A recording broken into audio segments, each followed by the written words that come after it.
Et la parole est à Monsieur Jean Launay pour le groupe SRC pour 5 minutes.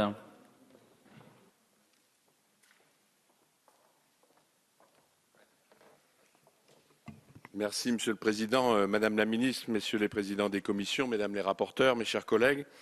C'est avec ma casquette de Président de la Commission supérieure du service public des postes et des communications électroniques que je m'exprime ce matin.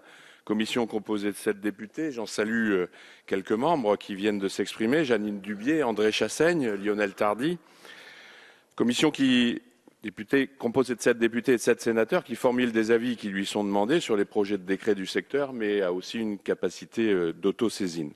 Les épisodes douloureux que nous venons de vivre en ce début d'année montrent bien qu'il existe dans notre République des sujets techniques ou de société et qui doivent être traités de façon largement transpartisane. C'est, me semble-t-il, le cas de la proposition de loi de notre collègue Laurence Abeille qui revient en discussion aujourd'hui.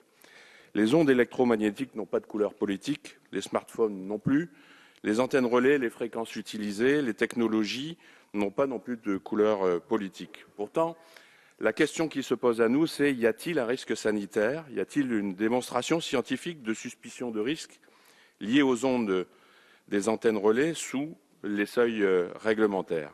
Mais parce que ce sujet concerne tous les citoyens, notre Assemblée en discute à nouveau aujourd'hui, un an après un premier examen d'une PPL qui avait pris en compte un certain nombre de difficultés techniques, juridiques et financières que contenait le texte initialement proposé par nos collègues écologistes. Les interrogations sont grandes pour nos concitoyens. La technologie et le marketing ont pris un peu d'avance. Le temps est venu pour le législateur de cadrer le développement d'un marché prometteur, bien que chahuté, en cohérence avec les craintes de nos concitoyens pour leur santé. La protection des utilisateurs mineurs, la promotion des kits oreillettes, le renforcement des règles relatives à la publicité sont des mesures qu'il fallait prendre. Nous devons reconnaître que nous n'avons pas aujourd'hui tout le recul suffisant pour évaluer pleinement les risques potentiels de ces nouvelles technologies sur la santé. Si le principe de précaution reste central, les principes de sobriété, de transparence et de concertation doivent également s'imposer. Et je partage l'orientation de la proposition de loi de notre collègue sur le sujet. Comme élus, nous sommes souvent confrontés aux questions des parents d'élèves sur les ouvertures et fermetures de classes dans les établissements scolaires, mais il nous faut reconnaître que la question de l'implantation d'antennes relais vient immédiatement en suivant.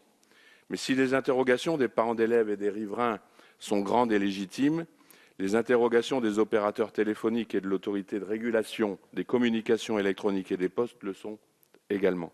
Je les ai consultés, j'ai entendu leurs inquiétudes sur les risques à brider le développement d'un secteur où le marché français est déjà si complexe.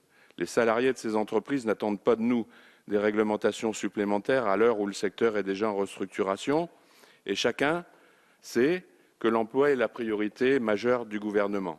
Le ministre Emmanuel Macron ne déclarait-il pas devant nous lundi dernier lors de la présentation du projet de loi pour la croissance et l'activité: investir dans le numérique, il faut le faire. La fracture numérique est d'abord une fracture économique. La réduire, c'est créer de l'activité.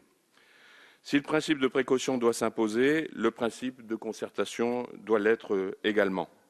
La fracture numérique territoriale existe. Si nous, élus nationaux, ne prenons pas le soin de l'équilibre du secteur, d'un point de vue économique, mais également d'un point de vue territorial, alors nous laisserions des territoires évoluer à plusieurs vitesses numériques en aggravant les difficultés sociales. Nous devons être justes avec nos concitoyens. Nous comprenons leurs inquiétudes, mais nous devons aussi leur donner accès aux meilleures technologies sur lesquelles nous nous sommes engagés. Je pense au plan très haut débit et à l'utilisation future des bandes 700 MHz. Élu d'un département rural, le Lot, je peux, comme beaucoup d'entre vous, déplorer les zones blanches, la qualité parfois limite des débits Internet ou des coupures téléphoniques. Aucun d'entre nous ne veut brider l'accès au progrès. L'accès au très haut débit est un progrès, et au progrès technologique, c'est aussi un grand progrès social. Le progrès de l'accès immédiat est souvent gratuit pour tous les Français, riches ou pauvres, diplômés ou non, à la connaissance et aux services. Avec l'entrée dans l'ère numérique, c'est un nouveau paradigme qui est à définir entre les citoyens et leurs services publics. C'est dans cet esprit que j'ai récemment déposé devant la Commission des finances un rapport sur la modernisation de nos services publics en territoire en m'appuyant sur la Poste et la force de son réseau. Dans les propositions que je formule, je propose d'élargir le champ de compétences d'une instance qui a fait ses preuves dans les départements, les commissions départementales de présence postale territoriale. Ces instances, qui existent donc pour le secteur postal, a permis la transformation de 7 500 bureaux de façon négociée. Il me semble qu'on pourrait utiliser utilement ces instances pour les antennes relais et aboutir ainsi à un grand nombre de chartes négociées, adossées à de bonnes pratiques en matière d'information et de concertation, ce qui permettrait à chacun de travailler à des implantations maîtrisées. En conclusion, Monsieur le Président, mes chers collègues, cher Laurence Abeille, il n'y a pas d'antagonisme entre le développement des technologies et la santé de nos concitoyens. Si le principe de précaution doit s'imposer, le principe de concertation est une nécessité. Aux élus compétents d'arbitrer en lien avec les opérateurs, les utilisateurs et les différentes parties prenantes l'installation d'antennes relais en fonction des souhaits des citoyens.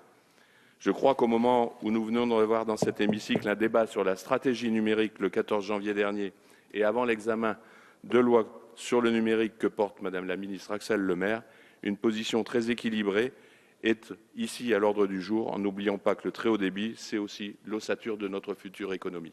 Je vous remercie. Merci, Monsieur Launay.